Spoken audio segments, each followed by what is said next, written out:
Let's look at how SmartCharts helps you simplify departure procedure charts. For our example flight, let's assume that we are flying the Raiji 4 departure via the Avery transition. Since runway 26 right is closed, we will depart from runway 26 left. The top of the chart contains the buttons for making decluttering selections and to pull up additional information. Below that is the display of the top altitude of the departure and the field elevation of the departure airports. The remainder of this screen is used for the plan view of the procedure. To ensure that you are making the correct inputs to customize and declutter the information, we recommend that you follow a consistent flow, working from left to right across the top bar. The first button is the aircraft type. For procedures that differ for piston, turboprop, and turbojet aircraft, this selection allows information not applicable to your aircraft to be filtered out. For procedures that do not change based on aircraft type, all is displayed and not selectable by the user. Next is the runway button. Select your departure runway to remove route segments not relevant to your flight.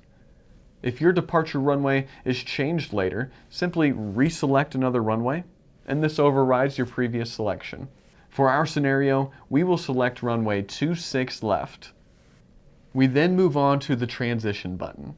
Select the transition you are expecting to use, and segments for other transitions will be removed. For our example flight, we'll be using the Avery transition.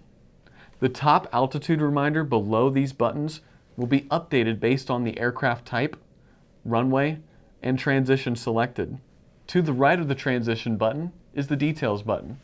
Selecting this button opens up the details window, which provides information needed for pilots to conduct their departure briefing.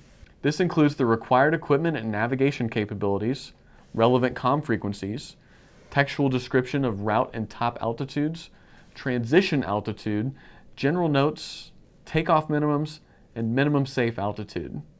The effective date and expiration date of the chart can also be found at the bottom of the details window. In addition to finding chart currency information here, if the chart is out of date, a red banner will be shown as well. Use the comms or routes buttons on the right to open the quick references window with the respective information. These sections are taken directly from the details window, allowing you to quickly recall the most pertinent information without having to scroll through the whole details window. After the chart is set up correctly, let's look at the plan view. One major advantage of SmartCharts plan view is that everything is drawn to scale. This allows the departure procedure to be geo-referenced when connected to a compatible positional information source.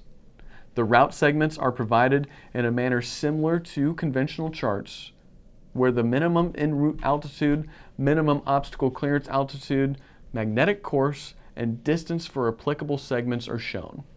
Speed and altitude constraints for all applicable waypoints will be shown as well. If the plan view is zoomed out to a scale such that the speed or altitude constraint label is removed from view, the waypoint symbol is highlighted to prompt the pilot to zoom in and view the constraint. The magenta highlight is for speed restrictions, and the cyan is for altitude restrictions.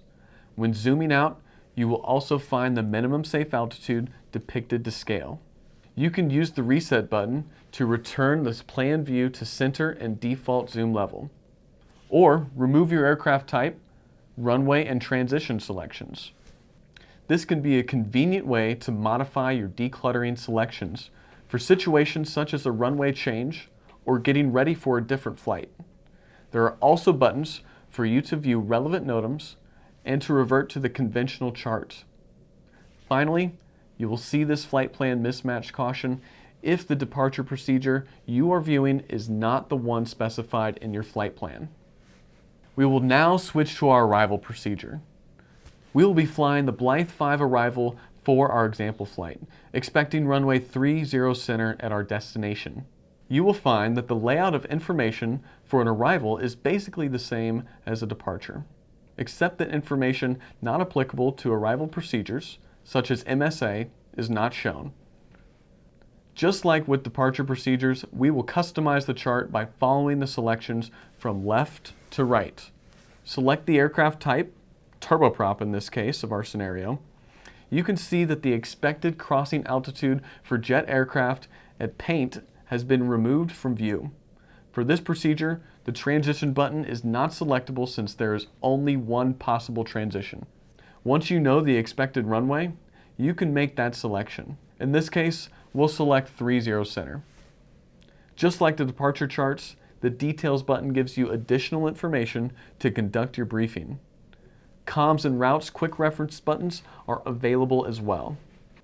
Waypoints with the publish holding pattern will be marked with the H symbol. Zoom in to view the details of the hold.